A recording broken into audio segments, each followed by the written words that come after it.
Hello, everyone. I'm Jonathan Al-Khouri. Today is January 29th, 2025. It is now 481 days that Hamas are holding hostages in captivity in Gaza. You are with the live daily briefing of the Israeli Citizen Spokesperson's office. UNRWA did not bring most aid into Gaza. Other groups did.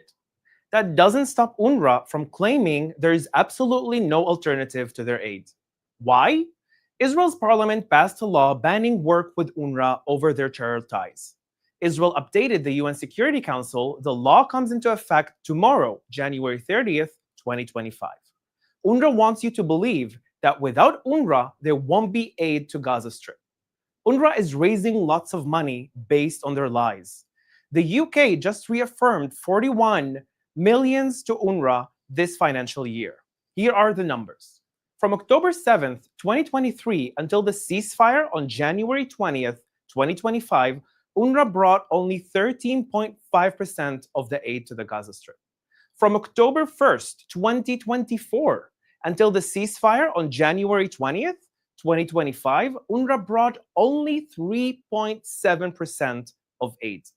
Other groups can and have been supplying most of the Gaza Strip's aid, not UNRWA. Who did UNRWA supply, you ask? UNRWA did help fund Hamas for $1 billion and employs thousands of their members. That's why UNRWA is now banned. You can tell your leaders, to end the war, we must dismantle Hamas and defund UNRWA. The UN has a refugee agency. It is spelled UNHCR, not UNRWA. Unlike UNRWA, the United Nations High Commissioner for Refugees is mandated to aid and protect refugees and to assist in integration or resettlement of refugees. UNHCR's social media handle is @refugees. UNHCR's tagline is literally the UN Refugee Agency. In 2023, UNHCR was responsible for 122 million people, including 43.4 million refugees. That's all of them, every refugee on planet Earth. Since being established in 1950, UNHCR resettled millions of refugees. In 2023, UNRWA was responsible for 6 million refugees. Since being established in 1949, UNRWA resettled 0 refugees. 0 refugees. Why would anyone want refugees to be helped by a group like UNRWA that won't resettle them? That's not help at all. UNRWA is not a refugee agency. Anyone who cares about actual refugees should welcome UNRWA's closure. The sooner, the better.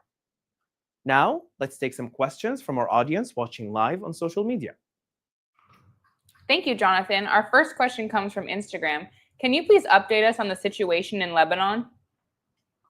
Well, the situation in Lebanon is still on an ongoing ceasefire. The U.S. has officially stated that the ceasefire is going to be extended into February in order to make sure that, one, the Lebanese government will do its job in order to make sure that Hezbollah can rearm, regroup, and resettle again on the Israeli border. Also, Hezbollah, we can see in the latest month, have breached many times the ceasefire with Israel by not really amending or standing by the ceasefire agreement, where they should have started to dismantle and go northern than the Litani River, and also to bring all their weapons to the Lebanese military, where the Lebanese military should actually be the one responsible for all the territory, not Hezbollah. But also, latest news in Lebanon comes where a Lebanese officer it was reported that a Lebanese officer gives a lot of information to Hezbollah on whether, when, and where they can relocate their missiles and their ammunition. This is something that is super serious that needs to be taken into considerations on how we should move on with this ceasefire. The Lebanese government, that you can say is now officially reformed, with a president that was elected and also a prime minister that is now officially acting as the prime minister of Lebanon and not a temporary government, need to take action in order to make sure that this ceasefire deal that was signed between Israel and Lebanon will continue not just to be a regular ceasefire, but a peace agreement between these two countries, where Hezbollah can't rearm, can't resettle, and can't try to do October 7th again like they plan to do it. This is the upcoming latest news that we know from Lebanon.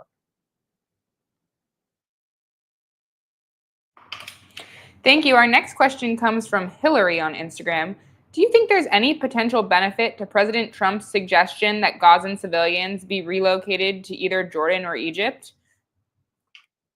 Thank you very much, Hillary, for the question. I think President Trump wants to make sure that, first and foremost, a lot of these civilians that are returning back to their places, and they actually don't have any places to resettle in because their homes were destroyed because Hamas used them in order to attack Israel and Israeli troops, or hiding other infrastructure for the Hamas terrorist organization. I think that this is the beginning of the thought about the plan is to resettle them in these territories again before they can being able to return to their homes after they're finished. But the most important thing that also I think President Trump and all of us needs to make sure that Hamas can't continue to rule Gaza the day after everything finishes. After we get back all of our hostages, Hamas needs to be dismantled 100%, and to make sure from a local leadership to grow up inside of Gaza, and hopefully they will go on to radicalize the Gazan society that has been radicalized throughout the almost 20 years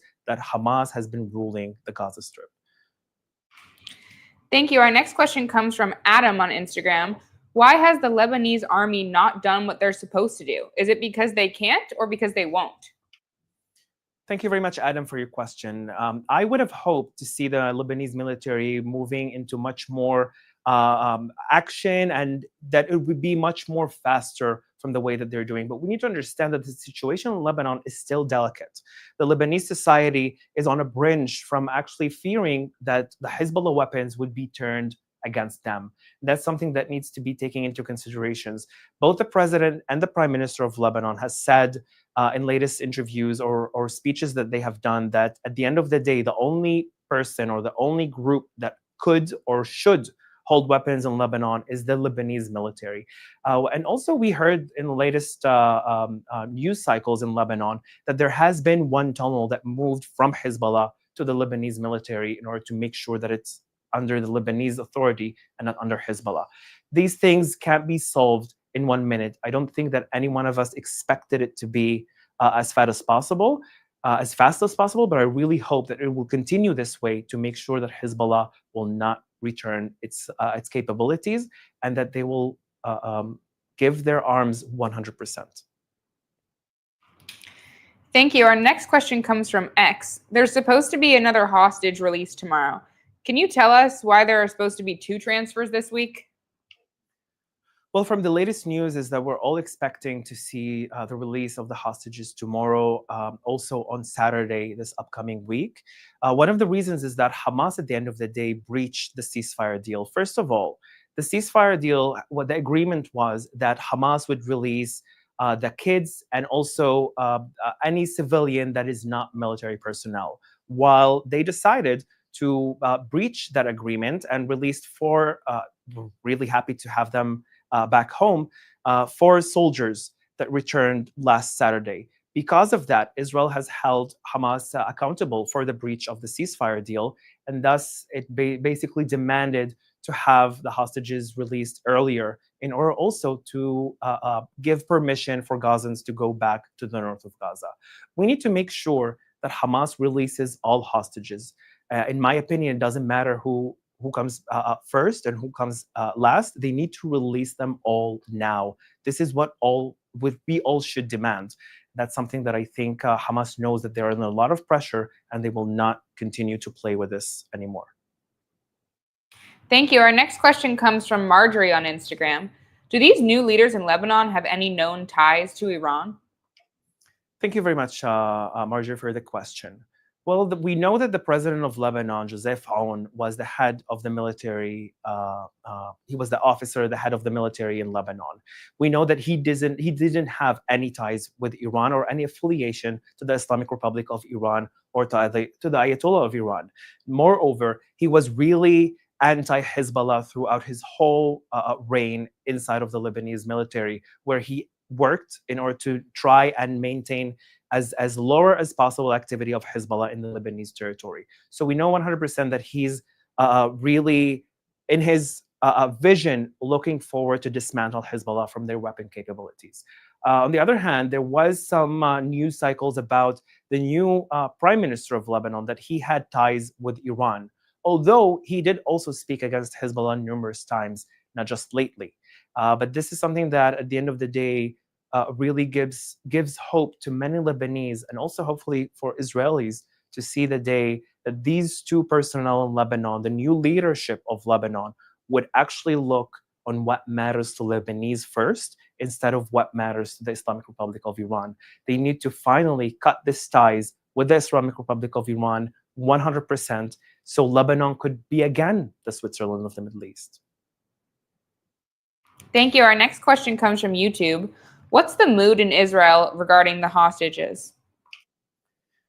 Well, I can say that all of us are really sitting on our nerves because we're really looking forward to see every one of our hostages back to their homes and to their families. And also we know that there are hostages that some of them have been executed by Hamas in the Gaza Strip. Some of them were dragged as bodies in order to bring the day where this bargain deal was signed with Hamas. They took them in thoughts of making this ceasefire agreement to release many terrorists from Israeli prisons that have blood on their hands, that have executed and planned dozens and hundreds of terror attacks against Israelis, or they themselves were participated in a terror attack against Israelis.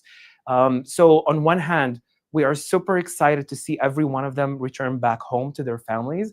On the other hand, we also know that about 80% of these terrorists that are released are going to be back in active duty in terrorism against us one day. So we're really looking forward to see what happens with that. But we are really, I think I speak to every Israeli and every decent human being that I know, that we're all have been waiting for the day to all of the hostages that are in Gaza to return back to their families. This is today what we're looking for, that the ceasefire would be held by Hamas and that they will all return back to their families. Thank you. This is our final question. If the Lebanese appeal to the Israeli army in Lebanon, would the Israeli army help them? And Han asks, does the Lebanese actually have the strength to fight Hezbollah? The Lebanese military, in my opinion, is capable of fighting Hezbollah and making sure to restrict Hezbollah from regaining in terror attacks again, not just against Israel, but also to turn these weapons against the Lebanese people and the Lebanese civilians. I do believe that if the government of Lebanon would decide that this is their mission, that this is their goal, to dismantle Hamas, to dismantle Hezbollah's weapon capabilities, the Lebanese military can and able to do that. But we need to make sure that it happens.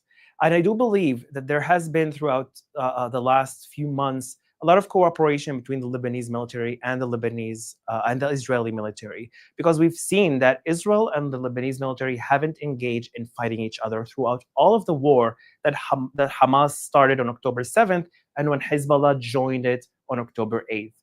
We've seen that numerous times when the IDF retracts as the ceasefire deal with Lebanon calls for. When the IDF retracts and withdraws back from some territories, the Lebanese military is the one that immediately goes in. And I do believe that the IDF did a lot of job for the Lebanese people and for the Lebanese military in order for them to now finish the job with making sure that Hezbollah can't control the territories of south of Lebanon anymore, or any territory in Lebanon. Thank you very much, all. That's all we have time for today. We will be back tomorrow at 3 p.m. Israel time, 8 a.m. East Coast time. Thank you very much for watching.